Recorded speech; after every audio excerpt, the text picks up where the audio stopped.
The multiverse is a tapestry of infinite realities, each bound by its own immutable laws: gravity, magic, the Force, the fires of damnation.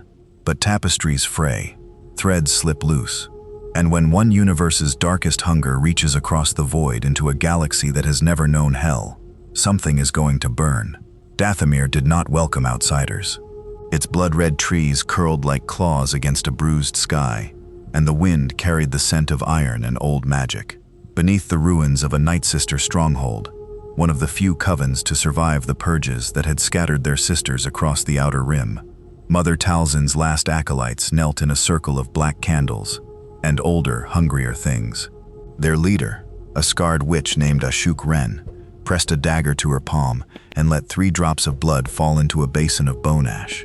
The Night Sister's magic had always drawn from something beyond the Force, a older, crueler, while the Force-sensitive Jedi and Sith alike refused to name. Tonight, with the Empire's purges closing in and their numbers thinning to nothing, Ashuk Ren meant to draw from that well one final time. She whispered words older than the Republic, older than the Jedi Order itself, calling for power enough to burn the Empire from the sky. The ritual circle didn't answer with a demon. It answered with a scream of tearing reality, a crack of thunder with no storm behind it, and a wheel of fire that spun up out of the dark like a second sun clawing its way into the world.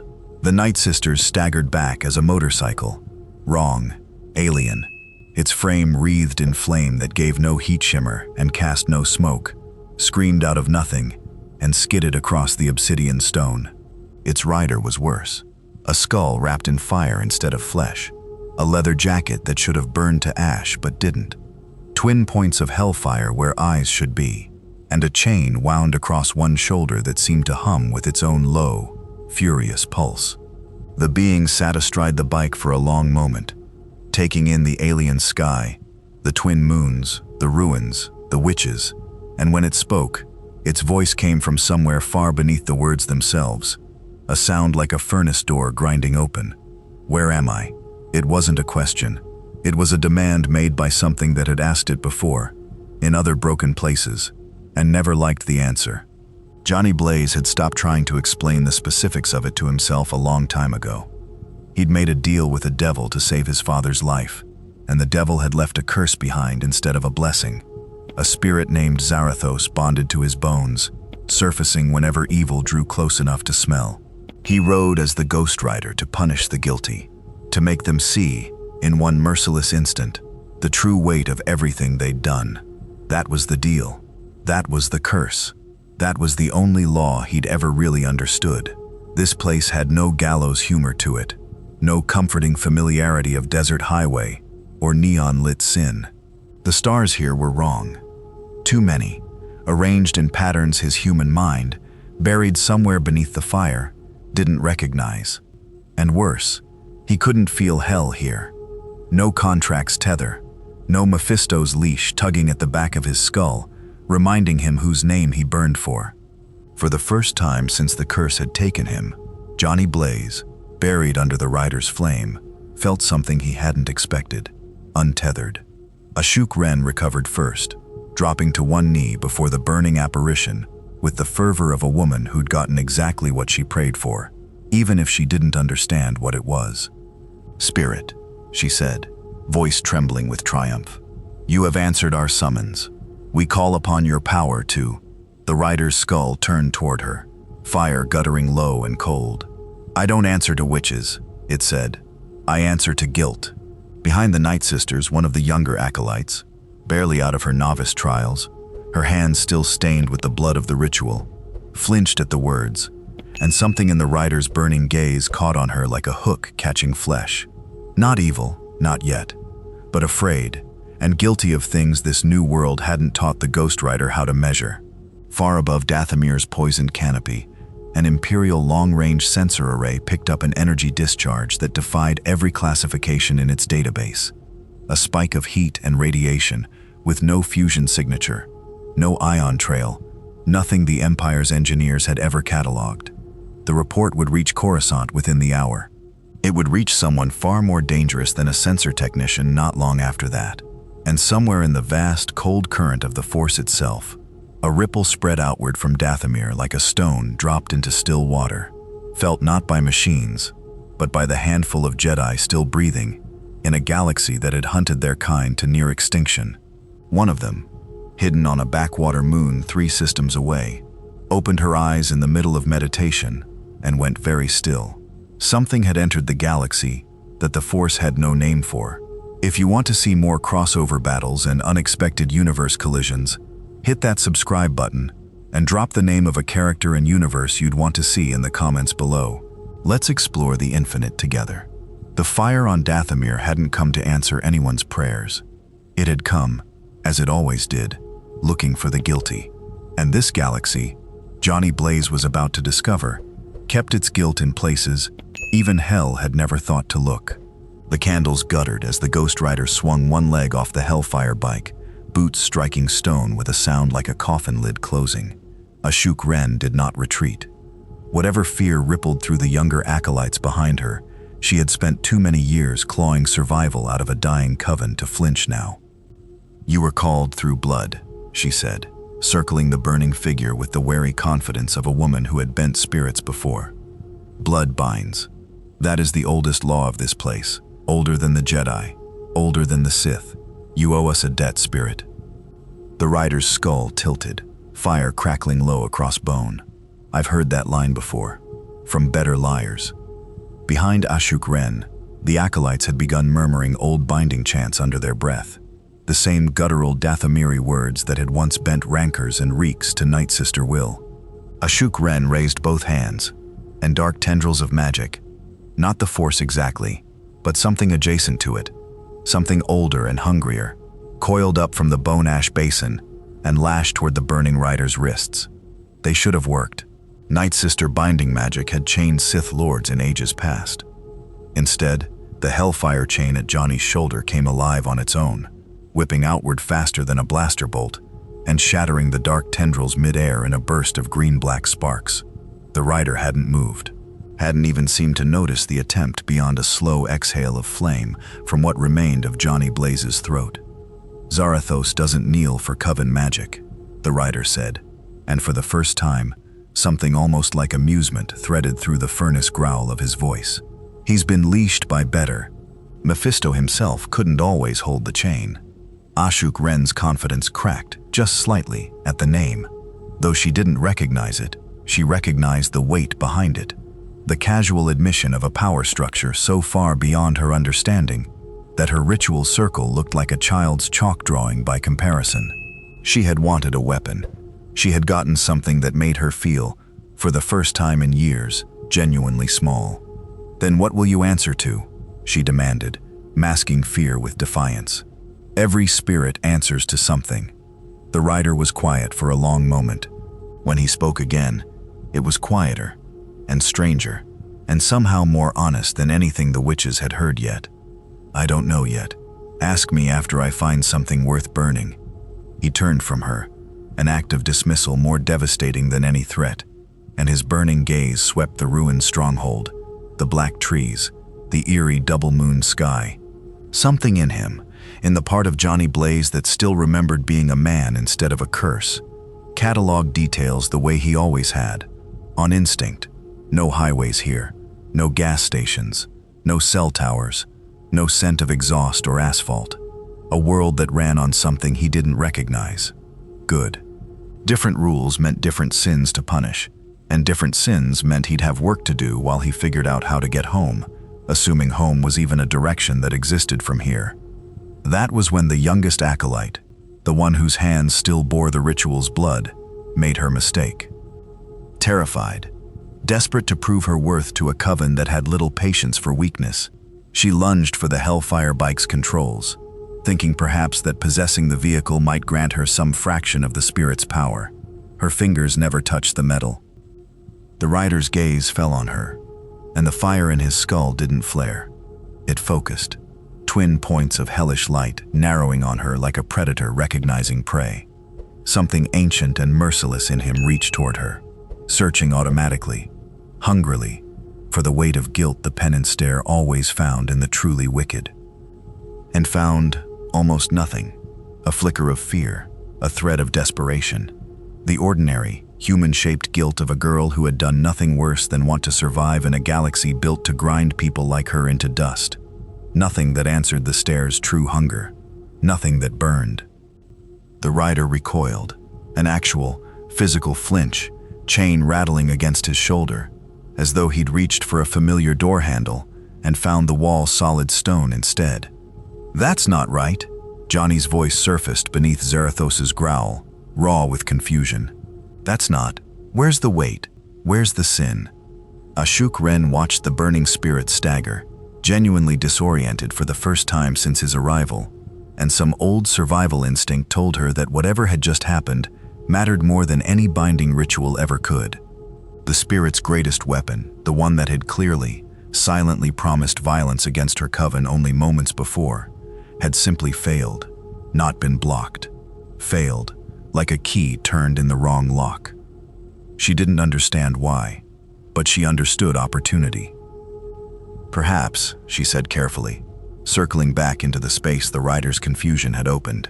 "This world does not carry guilt the way your world does. Perhaps you have arrived somewhere your fire does not yet know how to burn." She let the words hang, deliberate, testing. A spirit without purpose is a dangerous thing to be, in a galaxy like this one. The rider's flame guttered, low and thoughtful, fixed on the young acolyte who was still trembling by the bike, unpunished, unburned, alive by an accident of cosmic law neither of them yet understood. Far above them, the first Imperial shuttle broke atmosphere, descending toward the energy signature's coordinates, with a squad of stormtroopers and orders to capture, contain, and report. Orders that had no idea what, exactly, they were about to meet. 3 systems away, on a moon so far from any Imperial trade route it barely warranted a name, Jedi Master Shala Vantine opened her eyes and did not move for a long time. She had been in hiding since the Purge, one of a scattered handful who'd survived Order 66 by burying their lightsabers, changing their names, and learning to feel the Force as a whisper instead of a shout, lest an Inquisitor catch the shout and come hunting. 7 years of silence. 7 years of small, careful breaths, and in one instant, meditating beneath the canopy of trees that had hidden her since Coruscant fell, she had felt something rip through the Force, like a blade through silk. It wasn't the dark side. She knew the dark side's texture intimately, had felt it in Anakin's fall, had tasted its corruption in 1,000 small cruelties since. This was different. This was a wound shaped like a question the Force itself didn't have an answer for. A presence that didn't originate from light or dark, but from somewhere the Force's binary simply didn't reach. A being outside the Force, she murmured to herself, old training surfacing despite the years of enforced quiet. That shouldn't be possible. She thought of her old masters, of teachings about the Force, binding all living things, flowing through every corner of the galaxy. If something could exist and act with power, and yet remain untouched by that binding current, it meant either her masters had been wrong about something fundamental, or the wound she'd felt didn't come from anywhere in this galaxy at all. Shala Vantine had survived 7 years by being cautious, but caution, she'd learned since the fall of the Jedi Order, sometimes had to bend to necessity. Whatever had torn open on Dathomir, she could feel the coordinates now, faint but unmistakable, was going to draw attention, Imperial attention. And if the Empire got its hands on something the Force itself couldn't fully perceive, the consequences would ripple far beyond one witch-haunted planet. She packed light. She always did. The Imperial shuttle touched down on Dathomir's cracked, blood-colored plain a little over an hour after the sensor spike, its landing ramp descending into air that smelled of ozone and something older, danker, wrong. Lieutenant Corin Tazir led the squad out with his blaster raised, 8 stormtroopers fanning behind him in practiced formation, boots crunching against volcanic stone. Tazir had served the Empire for 6 years. He'd fought pirates in the Outer Rim, put down uprisings on 3 separate systems, and once stood guard duty at an Imperial facility that housed things he'd been ordered never to ask about. He liked to think nothing rattled him anymore. He was wrong. The Night Sister stronghold ahead had been reduced, in places, to slag. Black stone melted and refrozen into glass, scorched in patterns that made no tactical sense, as though fire had simply erupted from the ground itself, rather than from any weapon his scanner could identify. And in the center of the ruin, seated astride a motorcycle wreathed in flame that gave off no heat his suit's sensors could measure, sat something that made every instinct in Tazir's body scream to retreat.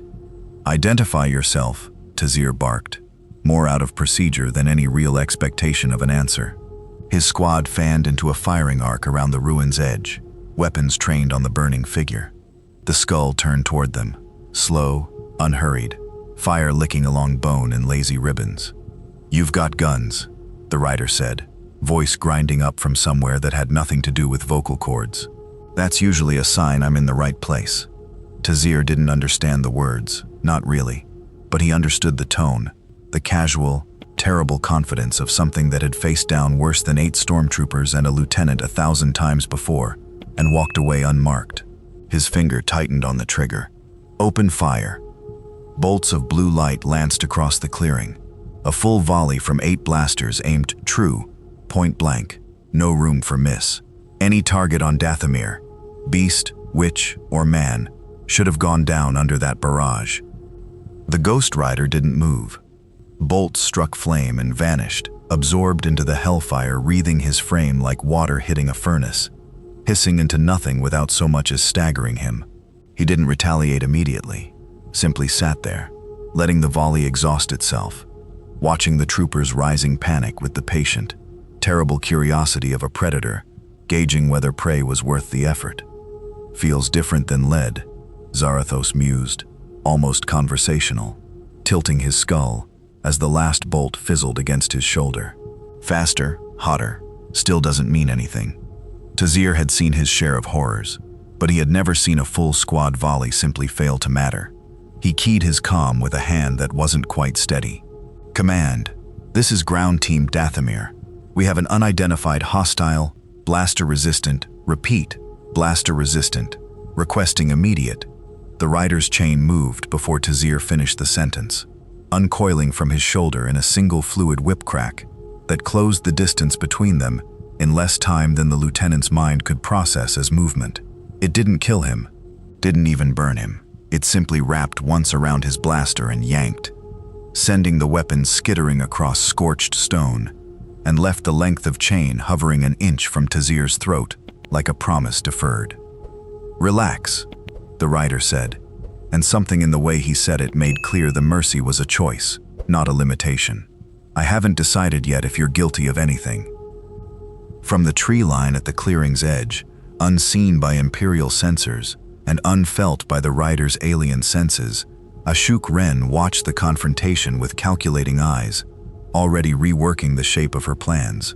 A spirit that could shrug off Imperial firepower and still choose restraint was not a weapon to be commanded, but it might, with patience, be a weapon to be aimed. The report that reached Coruscant that night did not stay a footnote for long. Grand Inquisitor Malcorin Thess read it twice, standing in the dim red-lit chamber of the Inquisitorious fortress, and felt something he rarely allowed himself to feel: genuine interest. 8 stormtroopers and a lieutenant, disarmed and left alive, not killed, not even seriously injured, simply dismissed, by a being that blaster fire couldn't touch, and that radiated an energy signature no Imperial scientist could classify. The survivors' accounts agreed on one detail above all others.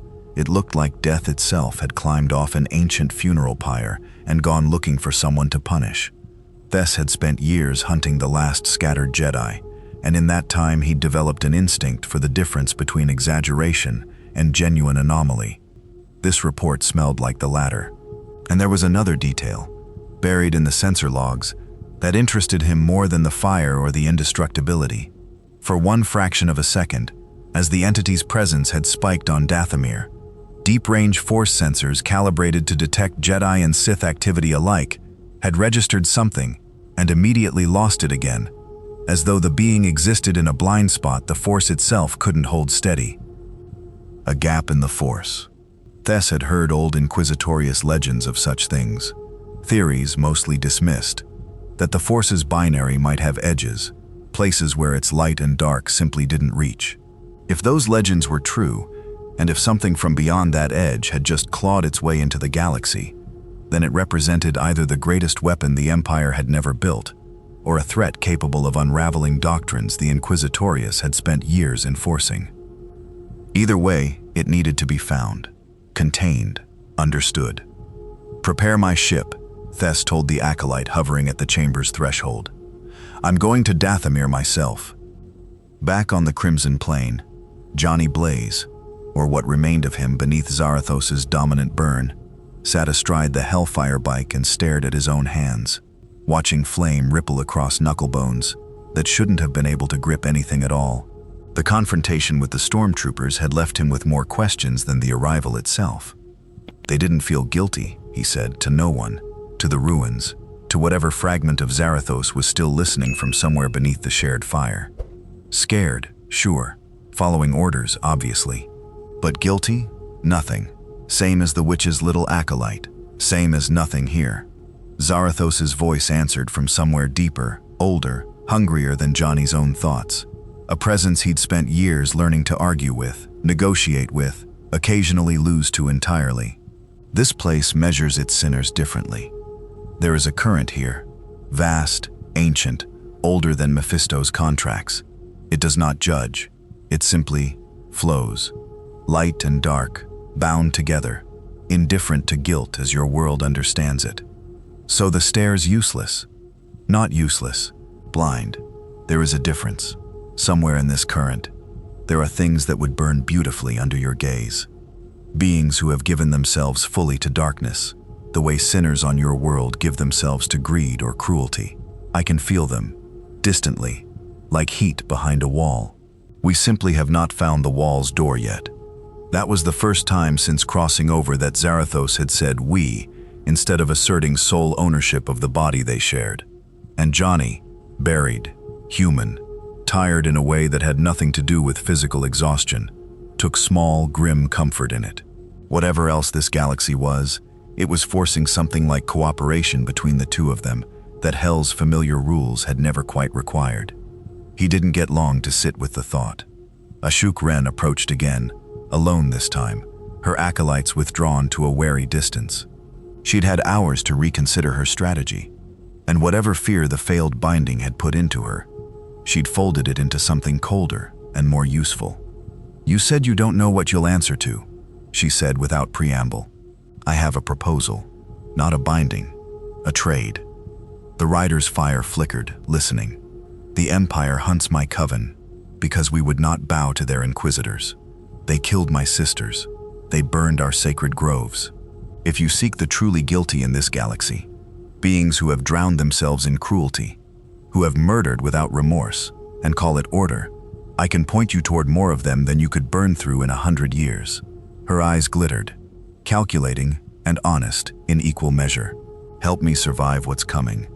In return, I give you purpose, a hunting ground." It was, Johnny understood immediately, a devil's bargain, the kind he'd made once before, with catastrophic results. But it was also, infuriatingly, not wrong. The Empire's cruelty was a fact even a stranger to this galaxy could smell on the wind, in the scorched grove behind them, in the casual willingness of Lieutenant Tazir's squad to open fire on an unknown without hesitation. "She is not lying about the Empire," Zarathos murmured. "I can feel their cruelty even from here. Distant, sour, worth investigating." "I don't make deals with witches," Johnny said aloud, echoing his earlier dismissal, though with noticeably less certainty than before. "Learned that lesson already. Cost me everything the first time."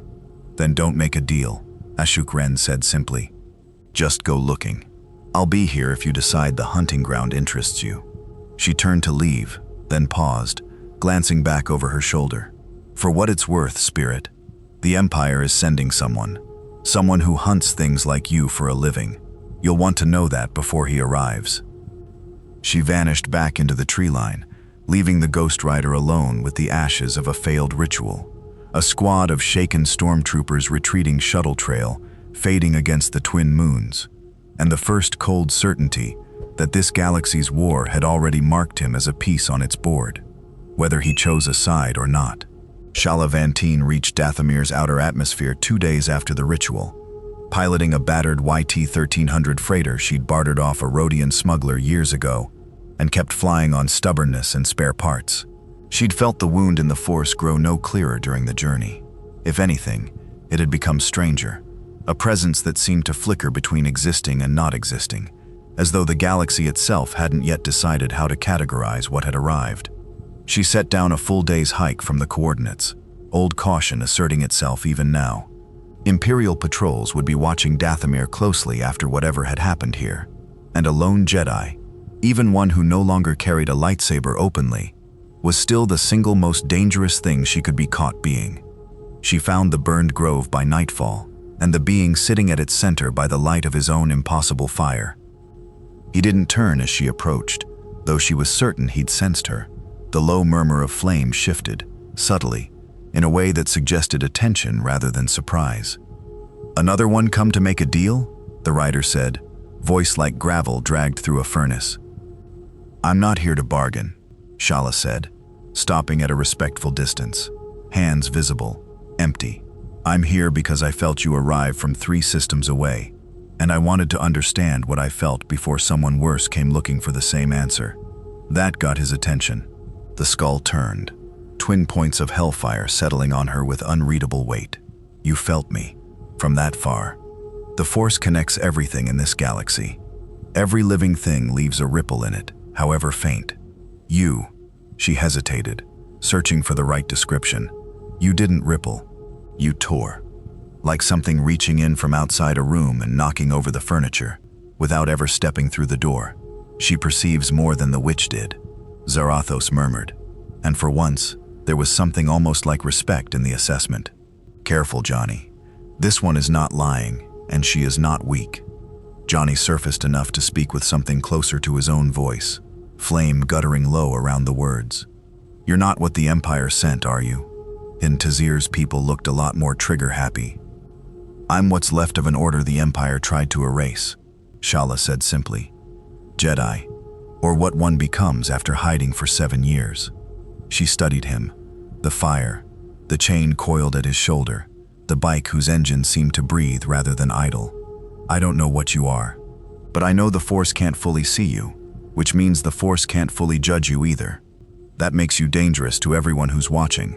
The Empire, the Sisters, and honestly, me." "Good instinct," the rider said. "Everyone who's met me so far wanted something from me. What do you want?" Shala considered the question longer than he expected.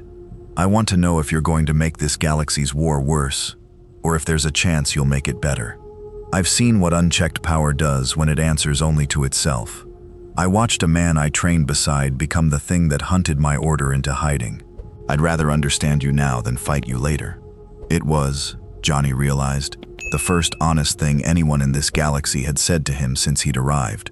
No leverage sought, no debt implied, just a plain admission of fear and hope in equal measure. Something about her directness cut through Zarathos's usual wariness, in a way the witch's calculated offer never had. "The witch wants me to hunt for her," he said. "Told me the Empire's full of the guilty. She's not wrong, from what I've seen. But my curse doesn't read guilt the way it used to back home. Half the things I try to burn here don't answer the way they should." Shala's eyes sharpened with sudden understanding. Because guilt here isn't a moral ledger. It's proximity to the dark side. Fear, anger, hatred, the things that corrupt a person's connection to the Force. That's what marks someone as truly fallen in this galaxy, not sin in the way your world measures it. The rider went very still. "She's found the door," Zarathos said, low and hungry. "Ask her where it leads." "Where do I find that?" Johnny said aloud. And there was an edge in the question that made Shala take an involuntary half-step back, not from threat, but from recognizing, with sudden clarity, the shape of a weapon finally realizing what it was built to aim at. "The Inquisitors," she said slowly, weighing the wisdom of the answer even as she gave it. "Jedi hunters, fallen, twisted, drowning in the dark side by design. The Empire strips it into them deliberately. If your fire is looking for something to answer to in this galaxy, that's where you'll find it burning brightest." She paused. But be careful what you're agreeing to become. Hunting them. The line between punishing darkness and becoming consumed by it isn't always as clear as it looks from the outside. Far to the east, cutting through Dathomir's blood-red dusk, an Imperial shuttle's running lights blinked into view against the darkening sky. Smaller and sleeker than Tazir's transport, moving with the unmistakable purposefulness of a hunter who already knew exactly what he was hunting. The rider's fire flared brighter, recognizing something in the ship's approach that neither the witch's ambush nor the stormtrooper's volley had managed to provoke. "Looks like your Inquisitor found the door himself," Johnny said, and swung the hellfire bike around to face the incoming ship, chain uncoiling from his shoulder with a sound like a blade leaving its sheath. The Inquisitor's shuttle hadn't come alone. Trailing it by several hours and a different vector entirely, a beat-up modified skiff dropped out of hyperspace above Dathomir's northern hemisphere. Its transponder scrubbed clean, its hold packed with mismatched weapons and 3 bounty hunters who'd heard the same rumor traveling 3 different, equally lucrative directions through the underworld's whisper network. Something on Dathomir couldn't be killed, and the Hutts wanted it captured, contained, and delivered to the highest bidder before the Empire could claim it for their own. Vok Trencha led the crew, a broad-shouldered weakway with a bounty hunter's practiced calm and a scar across one eye that he'd earned learning, the hard way, which rumors were worth chasing and which weren't. This one, he'd decided after 3 separate sources confirmed the Stormtrooper squad's account, was worth chasing. An entity immune to blaster fire, wreathed in flame, riding what witnesses swore was a motorcycle made of pure hellfire. That wasn't the kind of story that got exaggerated by accident. That was the kind of story that got a smart operator paid. "Set us down 2 clicks out," Trencha told his pilot, a jittery Deveronian named Ress, who'd already tried twice to talk the crew out of this job. "We don't want the Imperial shuttle's sensors picking up our approach before we've got eyes on the target." "You saw the same report I did," Ress muttered, bringing the skiff down through Dathomir's thick, red-tinged atmosphere. "Blaster fire didn't even scratch it. What exactly is our plan here, boss? Politely ask it to climb into a cargo hold?" Trencha checked the containment net folded into his weapons harness. A piece of hardware built from salvaged Rakghoul containment tech, expensive and rarely necessary, purchased on a hunch 2 years back that had never yet paid off. "We've got tools for things that don't die easy, and if the net doesn't hold, we've still got a fallback." The fallback, unspoken but understood by his whole crew, was that if the target proved genuinely uncontainable, Trench's contract had a secondary clause. Dead was almost as profitable as alive, provided there was enough left to prove the kill. By the time the skiff's crew had crept within sight of the burned grove, the Ghost Rider had already positioned himself and Shala Vantine in a loose, wary alliance neither of them had fully articulated. She, watching the sky for Thess's approaching shuttle, he watching everything, all directions at once, the particular stillness of a predator who'd learned long ago that trouble rarely announced itself politely. 3 more, Zarathos noted, low and almost bored. Different flavor than the soldiers, hungrier, mercenary. Bounty hunters, Shala confirmed under her breath, catching sight of movement at the tree line. Word travels fast in the underworld when something looks profitable. Trencha didn't waste time on introductions. His crew fanned out with practiced efficiency, and the containment net launched from a shoulder-mounted cannon with a hiss of compressed air, arcing toward the Ghost Rider in a shimmering mesh designed to dampen energy signatures on contact. It never landed. The hellfire chain caught it mid-flight, wrapping once and yanking it from its trajectory with a violence that sent the net snapping back toward its launcher, forcing the second hunter to dive clear, as his own equipment nearly took his head off. The rider didn't pursue immediately, simply watched, fire crackling low, giving the crew a chance to reconsider that Tazir's squad hadn't taken. Rakghoul netting, the rider observed, almost conversationally, chain retracting with a soft hiss. Cute. Won't hold hellfire any better than blaster bolts held it off. Trencha, to his credit, didn't panic. He'd faced enough impossible things across a career in the Outer Rim to know that panic got you killed faster than the threat itself. "We're not here for a fight," he called out. weapon lowered fractionally, buying time to think. Just a transaction. Someone's paying good money for a specimen. Come quiet, we treat you well until delivery. Fight, and this gets a lot less pleasant for everyone. You want to sell me? The rider said, and something in his tone shifted. Not anger exactly, but a cold, assessing weight that made even Trench's practiced calm falter. To someone who wants to study a thing they don't understand, cage it. Cut it open, maybe, if the money's good enough. That's not, Trench started. Don't lie to me. I've made deals with worse liars than you, and lying's the one thing that always burns the same, no matter what galaxy you're standing in. The fire around the rider's frame surged, and for the first time since arriving in this galaxy, Johnny felt Zarathos reach for something familiar, the ordinary, human greed and casual cruelty of men, willing to sell a stranger to the highest bidder, without ever asking what that stranger wanted. It wasn't the deep, force-marked corruption Shala had described in the Inquisitors, but it was something the Penance Stare recognized all the same, close enough to the old, familiar shape of sin, that Zarathos' hunger sharpened instantly, unmistakably, toward the three hunters standing in the clearing. Shala, watching the fire building, felt a chill of genuine alarm. "Don't," she said quietly, stepping half in front of him, an act of reckless faith in a being she'd known less than a day. "They're greedy, not evil. There's a difference, and if you can't tell it apart here, you're going to become exactly the kind of weapon the Empire wants you to be." The rider's fire hesitated, caught between hunger and her words, and above them all, unnoticed by either party in the standoff, the Inquisitor's shuttle broke through Dathomir's cloud cover at last, descending toward the grove with the unhurried confidence of a hunter who had never once needed to rush.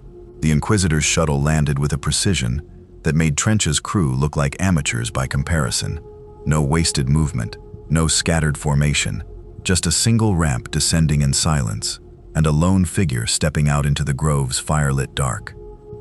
Grand Inquisitor Malcoran Thess wore his crimson and black robes like a second skin, his double-bladed spinning lightsaber clipped at his hip, his shaved head marked with the ritual tattoos of an order built to hunt the very thing Shala Vantine had spent 7 years hiding from being. He took in the scene with a single sweeping glance. The bounty hunters frozen mid-standoff, the fugitive Jedi standing beside the burning apparition, the scorched ruin of the Night Sister stronghold beyond, and something like satisfaction crossed his sharp features. "Well," Thess said, voice smooth and cold as Durasteel, "this is a more generous gathering than I expected. A hidden Jedi, Dathomiri witches, underworld scavengers." His gaze settled on the Ghost Rider last, lingering, assessing. "And you, the gap in the Force itself, given shape and flame." "He sees clearly," Zarathos murmured, wary now, in a way he hadn't been with the soldiers or the hunters. "This one is not confused by what I am. He has hunted things like me before, in some form." "You're the Inquisitor," Johnny said, letting the words carry through the rider's burning growl. "The witch warned me about you." Then she was more helpful than she intended. Thess's hand rested near his lightsaber hilt, unhurried, a predator confident enough in his own capability to not need to rush the kill. "I've spent years learning to sense the currents of the Force. Light, dark, and everything caught between. You register as none of them, a blind spot. Do you have any idea how rare that is? How valuable?" "I've heard that pitch before too," the rider said. "Everyone here wants to study me, cage me, or spend me like currency, getting real tired of the pattern." Thess's expression didn't change, but something in his posture shifted, a subtle recalibration. "I'm not here to bargain, Spirit. I'm here because the Empire cannot allow an unregistered, uncontained variable of your power to wander this galaxy unsupervised. That's not cruelty. That's simply order." He glanced, briefly, toward Shala. "Though I confess, finding a Jedi survivor alongside you is a pleasant bonus. 2 anomalies, 1 trip." Shala's hand drifted, instinctively, toward the lightsaber hidden beneath her cloak, a motion Thess clocked immediately, his own blade igniting in response. Twin crimson beams humming to life and beginning their slow, hypnotic spin. "Don't," the rider said, and the word carried enough weight that both Shala and Tess paused. "This one's mine." "Bold claim," Tess said, almost amused, "for something that doesn't yet understand the rules of the game it's walked into."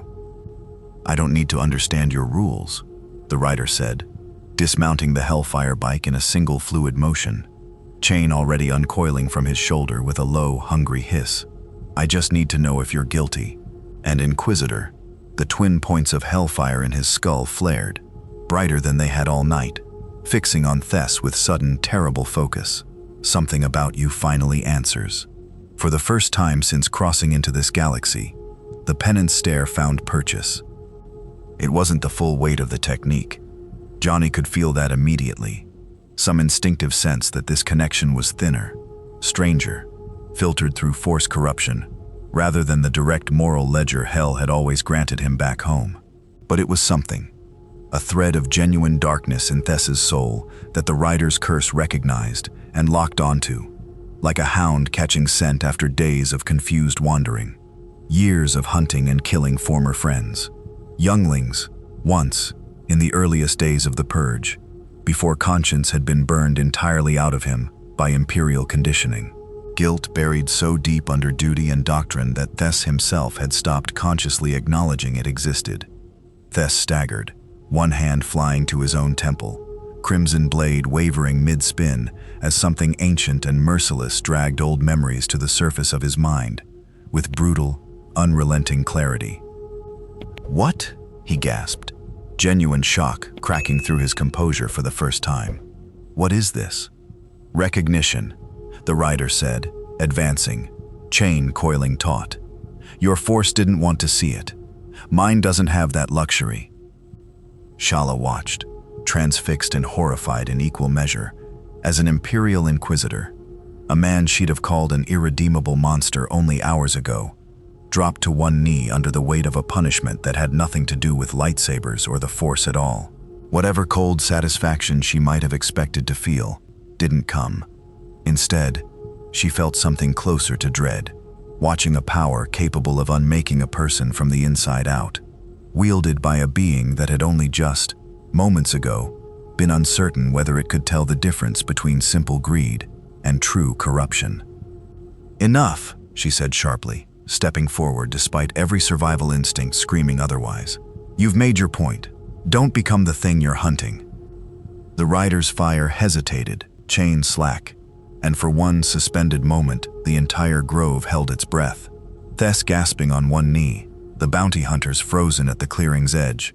Shala caught between two forces neither of which she fully trusted, and somewhere far beneath the flame, Johnny Blaze wrestling for control of a hunger that had, for the first time since Dathomir, finally tasted something it recognized as home.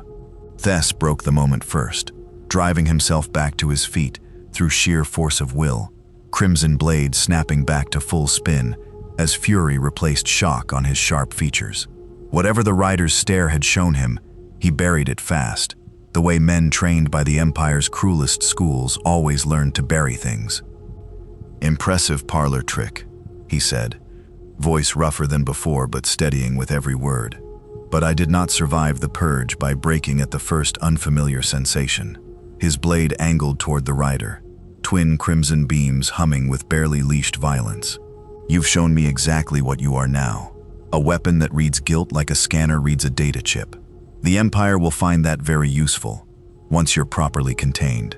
"Contained," the rider repeated, and something in the word made the fire along his frame surge brighter, hungrier, funny. "You people keep using that word like it's ever worked on me." Tess struck first, a blur of crimson motion, the spinning blade carving toward the rider's torso with the kind of speed that had ended 100 Jedi across 7 years of purges. It should have cleaved through bone and flame alike. The chain met it instead, hellfire-forged links wrapping the blade's hilt with a shriek of clashing energy, and for a suspended half-second, the two combatants strained against each other, an Inquisitor's lightsaber against a demon's chain, dark side fury against something the Force couldn't even properly name. Then the rider pulled, and Tess found himself yanked forward off balance, straight into a hellfire-wreathed fist that sent him crashing through the blackened remains of a Night Sister altar stone. Trench's crew, watching from the tree line, made the only rational decision available to mercenaries who valued their lives.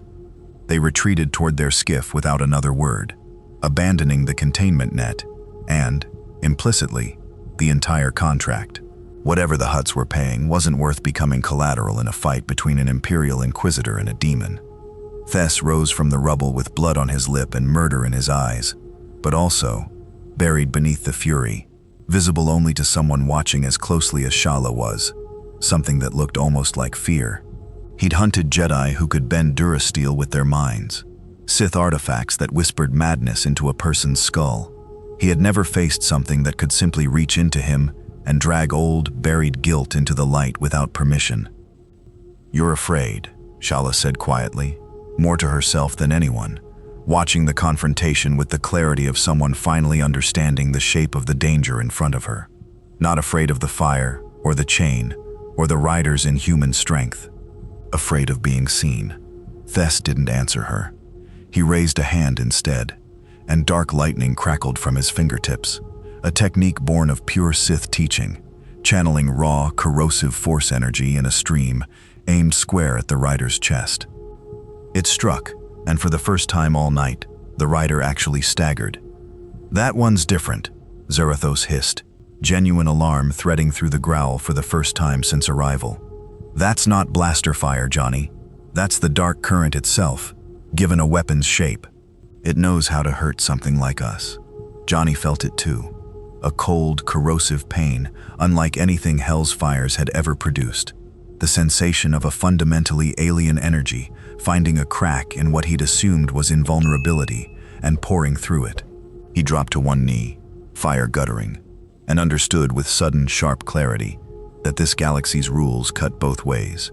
If the dark side was the closest thing to sin the Penance Stare could recognize here, then the dark side, wielded with enough skill, could hurt him in turn. Shala made her choice in the space of a single heartbeat. Her lightsaber ignited, the first time the blade had seen use in 7 years of careful hiding. A blue-white beam humming to life as she stepped between Thess and the staggered rider, deflecting a second bolt of dark lightning with a move so practiced it seemed to surprise even her. 7 years, Thess said, recognizing her stance, her form, something in his memory sparking. "You trained under Master Kolar. I remember the reports. I thought we'd finished the Jedi survivors in this sector." "You thought wrong," Shala said, and drove forward, blade meeting blade in a clash that lit the ruined grove in flickering blue, white, and crimson. Behind her, the Ghost Rider forced himself back to his feet, fire roaring back to full strength as the shock of the dark lightning faded, replaced by something colder and more purposeful. He had come to this galaxy uncertain what his curse would answer to. Watching a Jedi he'd known less than a day put herself between him and an enemy for no reason beyond conviction, he understood, with sudden and total clarity, exactly what side of this fight he was going to choose. Not the witch's bargain, not the Empire's cage, but whatever this stranger's fragile, stubborn hope for a better galaxy actually cost to defend. "Move!" he growled, chain already whipping forward past her guard. "I've got the next one." The chain caught Thess mid-parry, wrapping his lightsaber arm and hauling him backward with enough force to crack stone beneath his boots. He twisted free with a snarl, disengaging his blade and rolling clear, putting distance between himself and both opponents, while his mind raced through calculations that no longer favored easy victory. 2 anomalies. 1 fugitive Jedi with reflexes sharper than 7 years of hiding should have allowed, and 1 entity that read guilt like a weapon and hit like a land speeder at full throttle. Thess had trained for Jedi. He had trained for Sith artifacts and rogue Force sensitives, and even, once, a Rancor bonded to dark side ritual magic. He had not trained for this. He made the only decision that made sense to a man built by the Empire's cruelest doctrine. If he couldn't win, he would ensure the Empire still profited from the encounter. "Command," he snarled into his comm, backing toward the shuttle, even as he raised his blade to hold the line. "Coordinates transmitted. I want an orbital strike team on standby, and every scrap of sensor data on this anomaly sent to Coruscant immediately. If I fall, That data does not. "Running!" the rider said, advancing, fire building to a roar that lit the entire grove gold and crimson. Smart. Too late, though. Shala caught his arm, an act of physical daring that would have been suicide against the raw fire wreathing him only moments before. But she'd earned, in the space of one battle, enough trust to risk it. "Don't kill him," she said, urgent. "Not like this. If you execute an Inquisitor in cold blood, you've just proven every fear the Empire will use to hunt you as a monster. Let the stare finish what it started. Let him answer for what he's done, but don't become a weapon that only knows one ending." The rider's fire hesitated, caught between Zarathos's raw hunger and something that felt, for the first time, almost like restraint, chosen rather than restraint forced. Johnny surfaced fully, human will asserting itself over the demon's dominance, with an effort that cost him. "He's right that the Empire's going to hunt me either way," Johnny said. "But you're right that how I end this matters." He turned the full weight of his burning gaze on Thess, who had frozen mid-retreat, caught between the shuttle's ramp and a judgment he couldn't outrun. "Last chance, Inquisitor. Walk away from this galaxy's cruelty, or answer for every part you've played in it." Thess's answer was a final, desperate lunge, dark lightning crackling from both hands, a technique that channeled everything he had left into one committed strike, betting his life that raw power alone could still turn the tide. The rider met it head-on.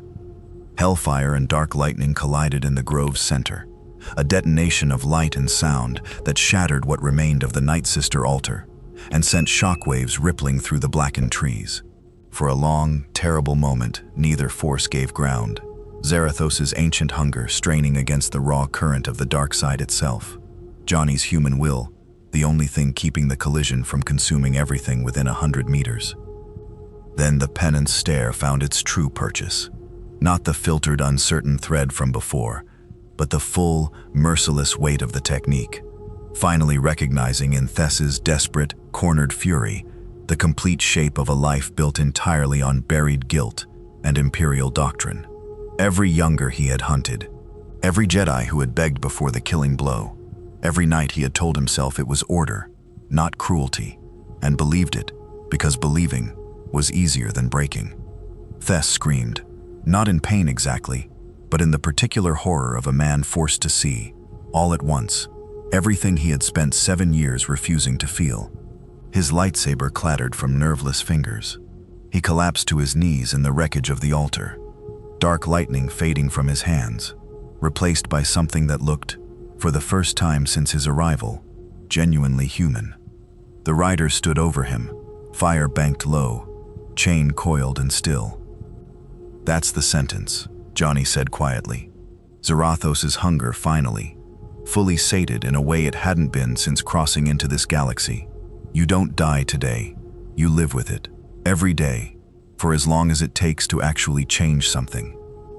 He turned from the broken Inquisitor without waiting for a response, and found Shala watching him with an expression caught somewhere between relief and something more complicated, respect, mixed with the sober understanding that she had just watched a power capable of true, catastrophic devastation choose mercy, and that the choice had been narrower than either of them wanted to admit.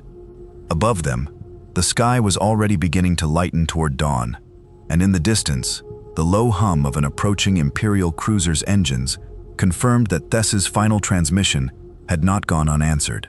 The cruiser's arrival changed everything about the calculus of the Grove.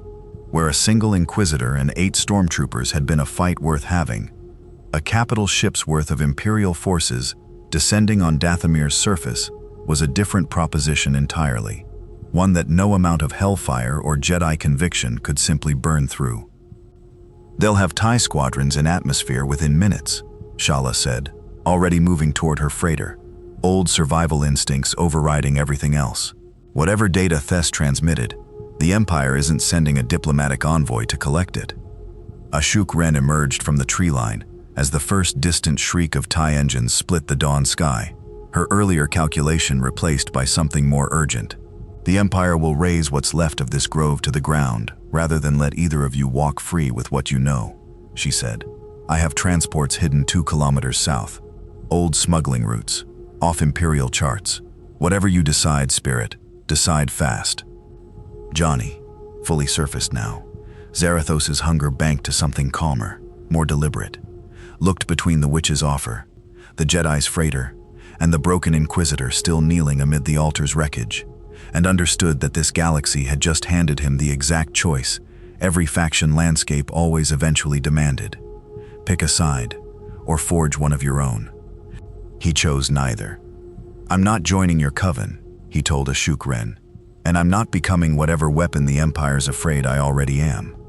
He swung onto the hellfire bike, engine roaring to life beneath him, fire climbing higher along the frame, as though sensing the decision made. But I'm not leaving this galaxy's cruelty alone either. Not after what I found here. Shala met his gaze, understanding immediately. An independent path. That's dangerous. Everyone will want to claim you or destroy you. Wouldn't be the first curse that made me a target, Johnny said. At least this time, I get to choose what I'm hunting. The TIE squadrons broke atmosphere as the hellfire bike roared to life. And in the chaos of Imperial search patterns, 3 separate escape vectors and a battlefield too scorched and strange for easy Imperial reconnaissance. The Ghost Rider vanished into Dathomir's blood-red dawn, not toward the Coven's hidden transports, not toward the Jedi's freighter, but toward the open dark between star systems, chain-coiled, fire-steady, already listening for the next current of guilt this galaxy's strange, binary force might lead him toward. Behind him, Thess remained kneeling in the ruins, alive, marked, and irrevocably changed. A seed of doubt planted deep in the heart of the Inquisitorius that would, in time, prove far more dangerous to the Empire than any single death could have been. Conclusion. The multiverse had never asked permission before tearing its threads loose, and Dathomir bore the scars to prove it. A grove burned twice over, once by ritual and once by reckoning, and an Inquisitor left kneeling with guilt he could no longer bury. Johnny Blaze rode on into a galaxy that had no name for what he was, no contract to bind him, no hell to answer to. He had found, in the space of a single night, that the forces light and dark could not fully see him, and that the gap between them was exactly where a spirit of vengeance belonged. He would not join the rebellion. He would not serve the witches. He would ride the currents between, punishing what this new galaxy's darkness produced, one guilty soul at a time, until the road led him home, or until home stopped mattering at all. Somewhere behind him, an empire that thought it understood every threat in its galaxy had just learned it didn't, and somewhere ahead, a war between light and dark was about to gain a third, unpredictable fire. The cruiser's arrival changed everything about the calculus